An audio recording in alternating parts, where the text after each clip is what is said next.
You're listening to Free-ish in Higher Ed.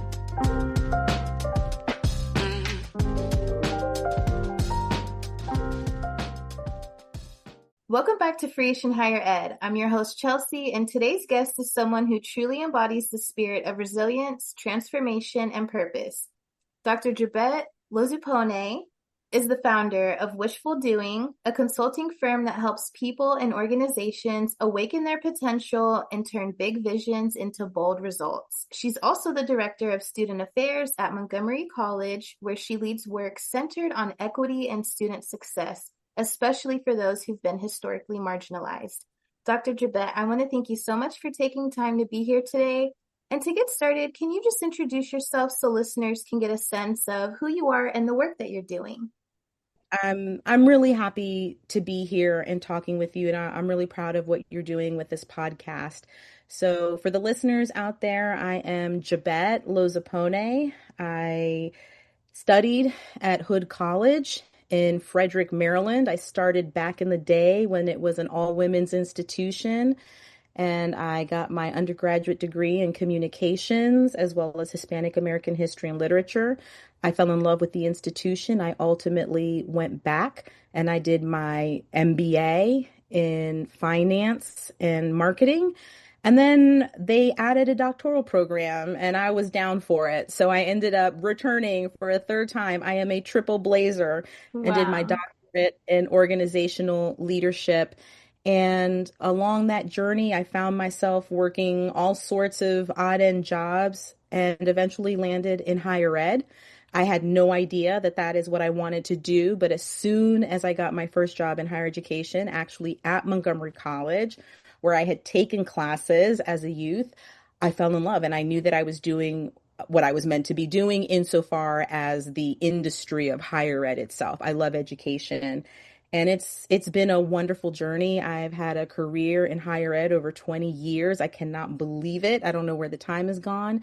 And in 2021, I started my company. It was a solo endeavor initially, and now I have a wonderful dynamic team behind me.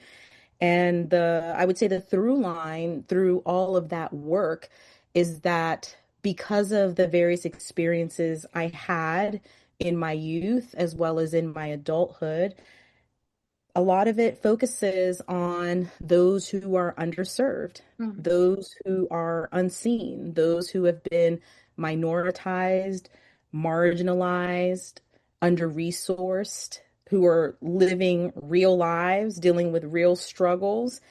And I believe everybody has it within them to thrive and become whatever it is that they want to be and fulfill their destiny and fulfill their full potential. And so all the work that I've done, regardless of whether it has been in higher ed and I have the privilege now of working with student parents. I was a teen mom, so that's a full circle moment. That's destiny Yeah. fulfilled right there. And in my company, for instance, I get to help organizations that are focused on returning citizens who have been in prison and are now coming back into society, and those who have experienced and overcome and survived and now thriving after domestic violence or having been trafficked. I get to work with the LGBTQIA plus community, those who have experienced homelessness and those who have experienced abuse. And a lot of those experiences I've had. And so it holds a very special place in my heart, those populations. And I'll never be able to abandon my people, my tribe, those Right. people, tribe. And so whatever I can do to help advance their lives, their progress, their trajectory, I'm all for it. So that's a little about me. Yeah, you do so much. And I think it really shows that when you have a personal connection to the work you're doing, they say you can't teach lived experience. So the fact that you're able to work and represent and help and encourage those special populations just makes the work that you're doing so authentic. I wanted to go back to being 16 and pregnant. That's something you talk about on your podcast, Wishful Doing. And I highly suggest anyone that's listening to go check out those first couple episodes because they are incredible. But how were you able to go from teen mom to college student? What opened that door for you? So here's what's really interesting. My father did not pursue higher education. My father went into the military. My mom did pursue higher education. She had done some of it before I was born, but she did two master's degrees after I was born. So a lot of times my mom wasn't around because she was pursuing her education and building her career. So I will say from that perspective, even though my father didn't go to college, education was always talked about in my home. And I knew that that was something that I wanted to pursue. So throughout primary and secondary education, I skipped a grade in elementary school, and then I skipped a grade in high school. So I found myself in college at 16 years old. Wow. And it's one of those things where I was too smart for my own good, just really smart, but neurodivergent. Mm. And that wasn't something that was really explored or talked about or really understood. And at the same time, I was still only 16 years old. As prepared as I was for the challenge, in terms of the education itself and the learning, I really wasn't prepared for everything that comes with it. For instance, I lived in the dorm. I was one of the few freshmen that had a car. So now, that gets you in trouble right there, being the person that has the car, right? So it was like those types of things that I really wasn't prepared for, or understanding the consequences of sleeping in. It was like, oh, I don't have to go to class. Nobody's gonna, come and wake Come me check up up. on me. Yeah. I wasn't 100% prepared. It was after my first semester in college, and I find out that I'm pregnant. And that was devastating news for my family. At the time, I lived with my mom. I was also close to my mom's daughter from a prior marriage who's 19 years older than me, and they were both incredibly disappointed. I think it's very understandable why a parent would be disappointed. And I think all the emotions that arise from that disappointment, I think the fear that ensues because you have a child, a 16-year-old child who they're telling you they're pregnant, and you have dreams for your kids, and you also want their lives to be as easy as possible, and all the things that you can Right. imagine. If you're a parent, you understand, you get it. And if you're not, you know what the stigma is. What I'll share with you, I'm going to introduce faith a little bit, because I think to not introduce it when you're asking me how do you go from being a teen mom to where I'm at now, Right. I think it would be fair to leave this out. When I got pregnant, of course, I was terrified and all those emotions. But something happened. My mom and my mom's daughter, my half sister, their answer was, you really do need to consider an abortion. Like, that's what you really need to do. That's what makes the most sense. Let's get out of this situation as quickly as possible. I recall my sister saying, we've talked about this. If this ever happened, this is what you would do. But when the time came and I found myself in that situation, I couldn't do it. Now, this is not about anybody else. I'm only speaking to what was right for me. Of And I want to be course. clear about that. I prayed about it and I just could not do it. It just was not an option for me. One of the most powerful things that happened was in my conversations with God and in engaging my faith. I felt like I heard God basically speak to me and say, this is going to be your only opportunity to have a child. This is it. Mm. So if you think that you want to be a mother, now is the time. And I decided that I was not going to abort my daughter. Now, what I'll tell you, just to get through that sort of punchline, is I ended up finding out that I suffered from severe endometriosis that resulted in having to have a complete hysterectomy by the time I was in my early 20s, and I was never able to have children again. The reason I share this is because sometimes we know things through deep knowing and we try to quiet the voice, or because we don't understand it, we don't trust it. But it was so strong, the knowing in that moment, that I could not ignore it. And I trusted the knowing and I trusted the universe. And so I said, okay, this is something that I'm going to have to do, knowing that if I do this, I am going to have to give it my all because I don't want to become a statistic. And at that time when I was using that language, because that was the language I had, I was thinking of a negative statistic. Right. We always talk about, oh, don't be a statistic. And we're talking about in the Mhm. negative sense. It never occurred to me that I could be a statistic in the positive sense of the only 6% of Right. females who graduate with an MBA before they're 30, right? Like I wasn't thinking Yeah. about those types of powerful statistics of those that make it. I just didn't want to suffer, and I didn't want my child to suffer because of my decisions. I knew that I had to get back to school. And what I will say is eventually my mother did come around. And basically, what we negotiated was I will watch your daughter for you if you are working or in school. That's it.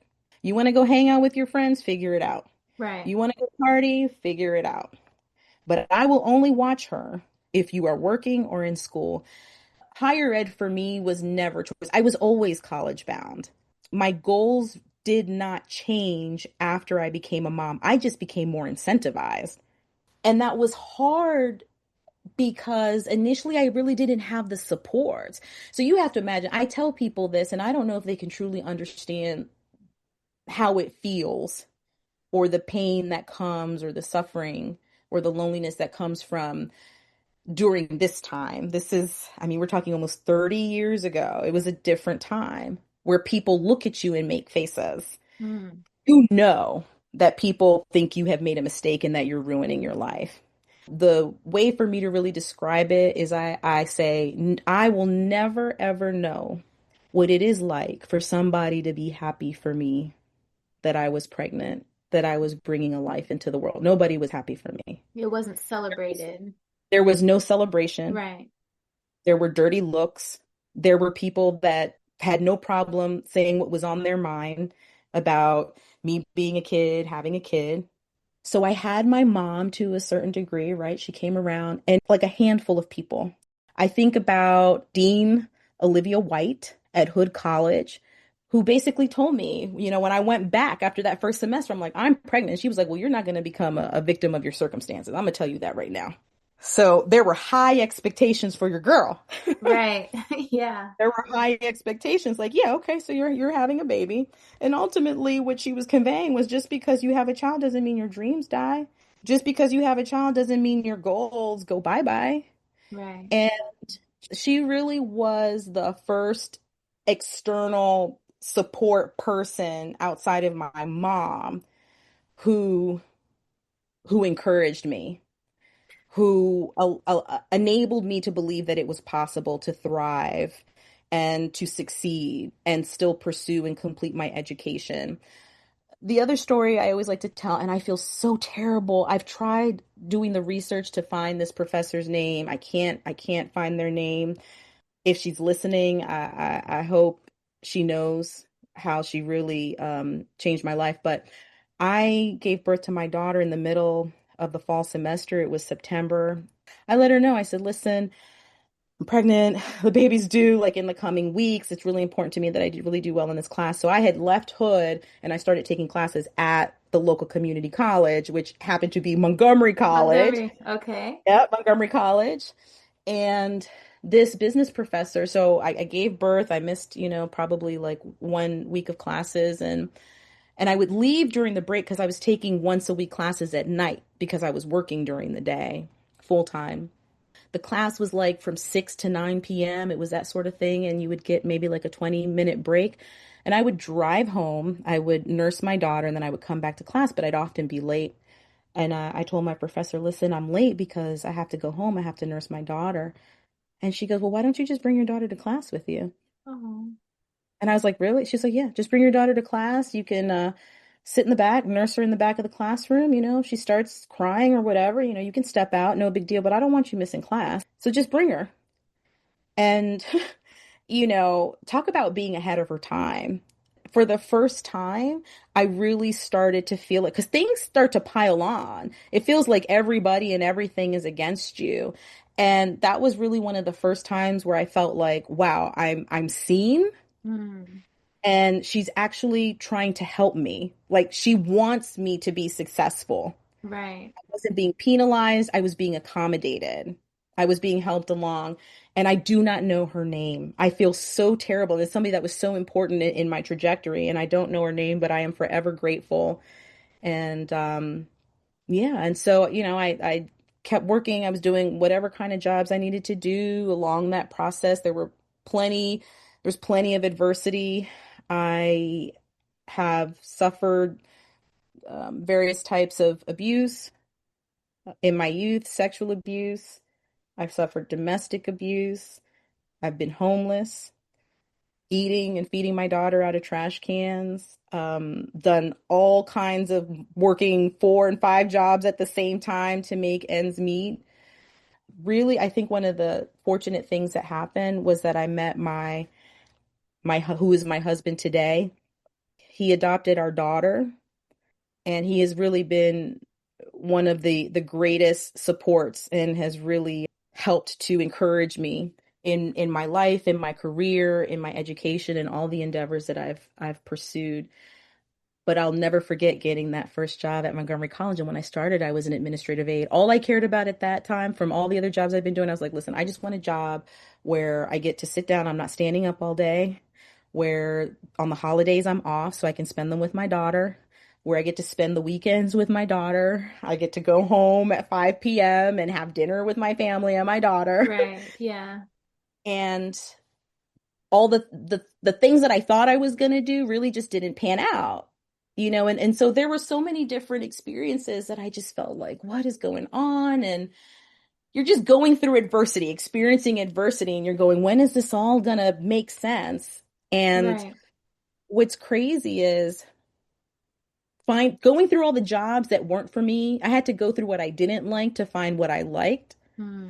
And then once I was in higher ed and I fell in love, at that point, I was willing to do whatever it took. I was like, I will go in at the bottom and I will work my way up.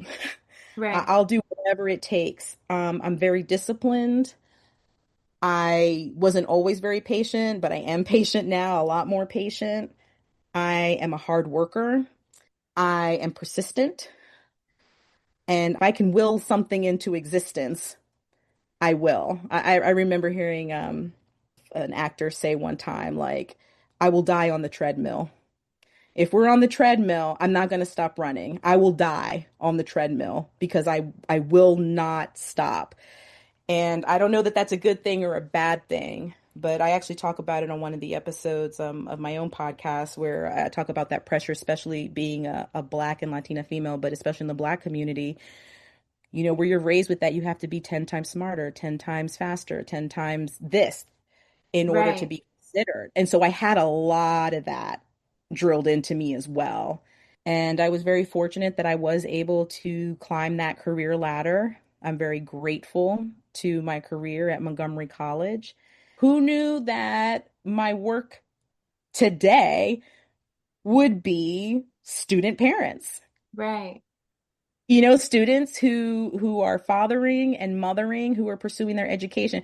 And I think about how crazy it was when I tried to tell my mom, like, no, this is the right thing for me. I just know it. I mean, imagine trying to tell your parent when you're 16 years old, I can see it. Yeah. There's going to be a career for me. I'm going to help other teen parents, other student parents, like she would have been like, get out of here. Right. But Yeah. but it just goes to show, when you know yourself and you trust yourself and you go after your dreams and you believe in your capacity and your ability, what you can accomplish. And there's no way to go to school specifically for doing student parent work, right? It just that's what I'm meant to be doing. I'm meant to be working with these populations that I love so much. So yeah, that's how I went from being a teen mom to getting to where I am now. And what an incredible journey. I wanted to ask, how were you able to build the community? What did that look like for you, building that support system? Yeah, I have two very, very, very close, I would call them best friends from high school that stuck by my side. They were wonderful influences. So I have had them since day one, since before I got pregnant, and they're still by my side to this day. That was really huge. People that know you, that understand your dreams and believe in your dreams as well. So they were encouraging me. I have my daughter's godfather. We found each other when she was an infant, and we just developed an amazing relationship, friendship, familyship, and he was a huge help as well, and he's still in her life today. And it was just like that handful of people. It doesn't, that's the thing that people need to understand. Sometimes folks feel like, oh, well, what can I do? What can I do to help? It only takes one person to see somebody, to give the encouraging words, to lift somebody up, to believe. Like when you see something in somebody, tell them, Right. encourage them. And I had a handful of people. I had a handful of really wonderful supervisors that were great, that then gave me more opportunities, that were flexible with me. There's two things. One, I've never been afraid to be myself. I've always marched to the beat of my own drum. I'll never forget. I remember one time saying, "Oh, I'm a little special," and a colleague corrected me, and they said, "We're all special." I'm like, you know what? We are. Everybody has their thing. There's nobody like you in this world. So everybody's unique. Everybody has something special that they bring. I feel like me being authentic and true to myself and finding my people, Mm, that was important in any setting. The part that I feel like also helped, but I don't necessarily recommend, but sometimes we have to do these types of things, is because I still felt the shame, even into adulthood, it was a secret. I never disclosed that I was a teen mom. I never disclosed that I was a young mom. So for the folks that knew me earlier on, they knew. But as I met people later on, they didn't know. And right. it was like the secret that I just kept to myself because I didn't want to have the stigma. I didn't want to change or interfere with people's perceptions of me. If they had a positive perception of me, I didn't want to introduce this thing Right. that changed that.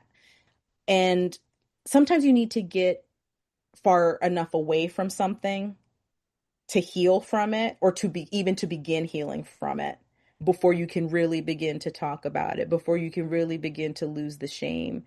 And I had to get 20 years away from it to finally be able to claim my story Mm, in that space of being a teen mom, and some of the other things that I've experienced that we just don't talk about. right. What advice would you have for a student that's having their 16 and pregnant moment, or their, circumstance that maybe they're thinking, this just isn't for me. There's no way that I can go to school or make this work. What advice would you have for them to maybe encourage them to consider higher ed as an option for themselves? Always bet on yourself. Always bet on yourself. You have to be willing to bet on yourself. If you're not willing to bet on yourself, nobody else is going to bet on you. You have to believe in you. You have to know what you want. You have to commit to what you want. Don't engage in negative thinking. Your dreams do not go away because you become a parent, a mom or a dad at any age. Is it going to take hard work? Yes, but life is hard. With or without the child, life is hard. Right. Life is still gonna life. Life is still going to keep on lifing. Yeah. Are you going to have, different things to think about because you're a parent? Sure, but life is going to keep on lifing. You want to have your child, that's you want your child, have your child, and be proud of having your child, and be the type of parent that you want to emulate for your child. Honestly, I think a lot of times, and we know this to be true through the research, children incentivize us. I got my act together quick because I was a mom now. I had to think about my child and the future that I wanted for my child. That's what drove my decision making. But I also have to say it comes with sacrifices. Are you going to be going out to the club and partying when your friends are? No, you will not. But Right. there's a lot of joy in holding that baby and watching those first steps and listening to the giggling and seeing their excitement when they learn something new. You're not missing anything. If anything, is probably keeping you out of trouble. Right. Yeah. So life is gonna life, and you really have to focus on what it is that you want and understand what you're sacrificing and why you're sacrificing it. I will say, because I mentioned earlier that I witnessed my mom wasn't home a lot, and my father really was a stay-at-home dad, and I missed my mom terribly. And when you're a kid, it really does stink. It sucks, to be clear. But as I got older, I also knew why my mom wasn't home. My mom wasn't home because she was studying. My mom wasn't home because she was going to meetings. She was building a career. She was going to school to improve her life, to improve her options for opportunities. My mom wasn't out partying, Right. And so I always understood that, okay, your mom's not home, but why isn't she home? So you're going to have to sacrifice something. You're going to have to sacrifice perhaps time with friends. You're going to have to sacrifice, perhaps you would love to be making home cooked meals, but maybe McDonald's is good enough for today. you Yeah. know, Maybe you won't be able to go to all of your kids' plays and theater productions and all those things. But when you have a loving relationship with your child and they look back and they understand why mommy's not there, why daddy's not there, they'll be okay. They will be okay, and so will you. And you will provide the life for them that they deserve. I would just say, whatever your dreams are, pursue them. Believe in yourself, but you got to be willing to bet on yourself and give it your all. Definitely think that when you're in a circumstance, it's hard to see how these things can work out. And I really loved what you said a little earlier about giving the time for healing to be able to claim your story. I think that's also so important because now your story could be touching someone all these years later. That kind of takes me into the next question is how the things that you overcame as a student parent, how does that show up now in your work with students at Montgomery College and also with Wishful Doing? Yeah. Where you are now is not where you're going to be tomorrow. And how you start has nothing to do with how you finish. We want to think that it does. You might be starting from further behind. Life is going to life. You're going to have to face, confront, and overcome adversity. Here's the thing. You are going through those experiences because they're leading you on the path. If you trust that you were on the path that you were meant to be on, and it is leading you toward your destiny, and you know and believe that your destiny is bright, then you know that you will turn your mess into your message. Mm. It is all informing. You are having all of the experiences that you are meant to have, the pain, the adversity, the challenges, the struggles. You are having all of those so that you can become uniquely you, so that you can serve your purpose. My father used to say to me, "You are a gift from God, but what you become is your gift to God." Right? He used Wow. to tell me the story of Joseph. Joseph was sold into slavery by his brothers and he was imprisoned and all of these things happened and he became king. You have to trust that all of the experiences you are having are meant for you, to serve you, so that you can come through. And when you overcome those challenges, when you make it through to the other side because you keep pushing, because you keep believing in yourself, and what you can do and what you can achieve, that you are lighting the way for those that are coming behind you. If nobody sees somebody make it who started the same way, who had the same experiences, it would be too easy to believe that whatever it is that they see for themselves cannot be. Right. It's up to you. Each of us have our journey. It's up to you to light the way for those that come behind you to know you can have this struggle, you can have this experience, you can have this hardship, you can go through all of these things and you can still become who you were meant to be, and trust that who you were meant to be is something beautiful, is something bright, is something that is going to bring light to the world. And as long as you keep that mindset and you trust that you are on your path, right? Like, this is happening for me. Lord, why am I in this valley? What am I supposed to be learning? Help me learn the lesson Yeah. sooner than later, because I'm not liking this. Yeah. I'm not liking this experience, but I know I'm supposed to be learning something. And that something that you're going through is preparing you for the next challenge, because whatever you learn, whatever those tools are, whatever those skills are, I promise you, you're going to need it for the next challenge. And you have to trust that the next challenge is going to be even harder. Think about when you play video games, you're going through the levels. The first level, okay, yeah, but I got Right. through it. Level two, a little bit more difficult. Each level of the game gets harder and harder, but you can't give up. You have to build up your toolbox. You have to build up your armor and trust that it's happening for you so that you can move through it and excel.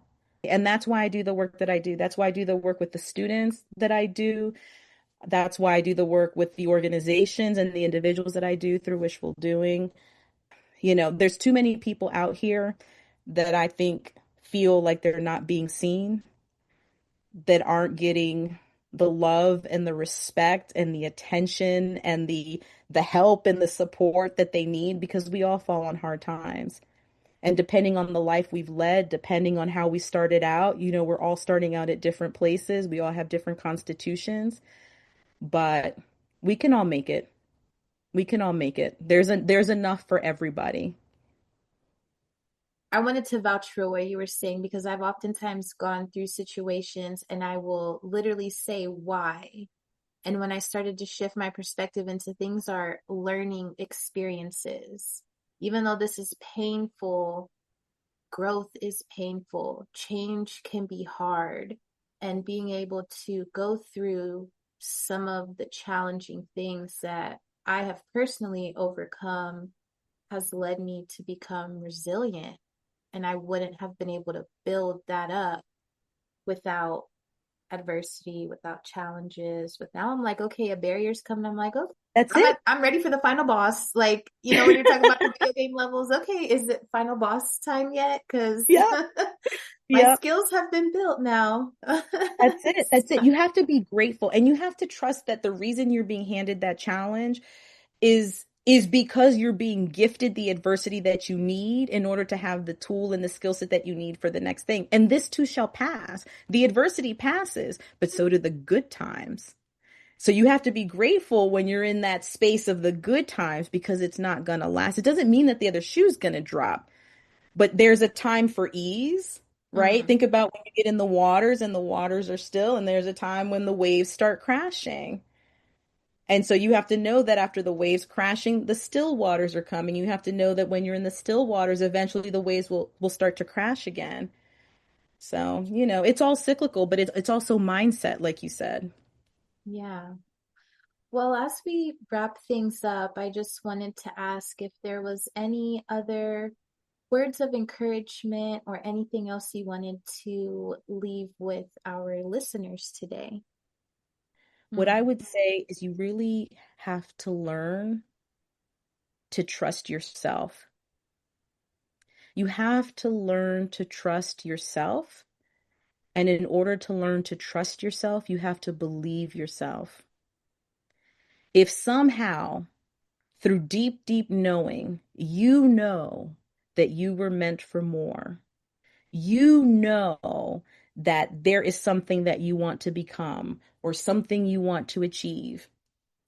And even though everything may be pointing at, no, don't do it, but somehow you just know, do it.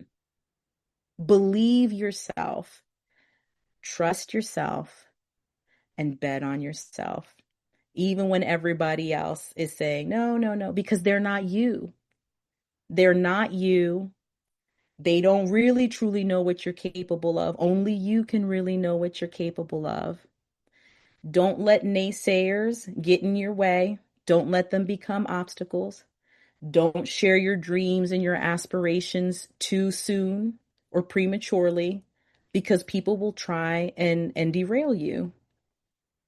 So believe yourself, trust yourself, and bet on yourself. Build up that resilience.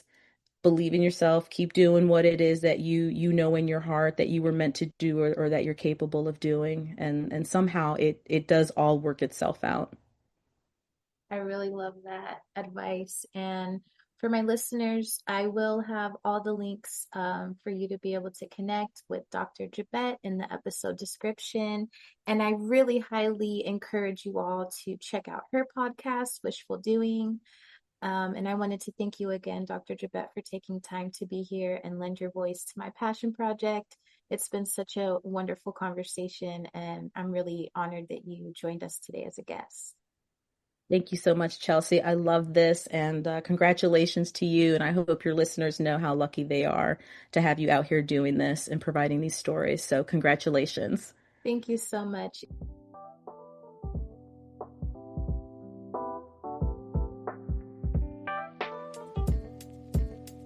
If something in this episode moved you or resonated with you, don't be afraid to use your voice or step into your purpose. And if you want to be part of this conversation or have a story to tell, I want to hear it. You can email me at free.ishpodcast@gmail.com. That's free.ishpodcast@gmail.com. You can also DM me on Instagram at free.ishpodcast. We're free-ish, and we're claiming our space unapologetically.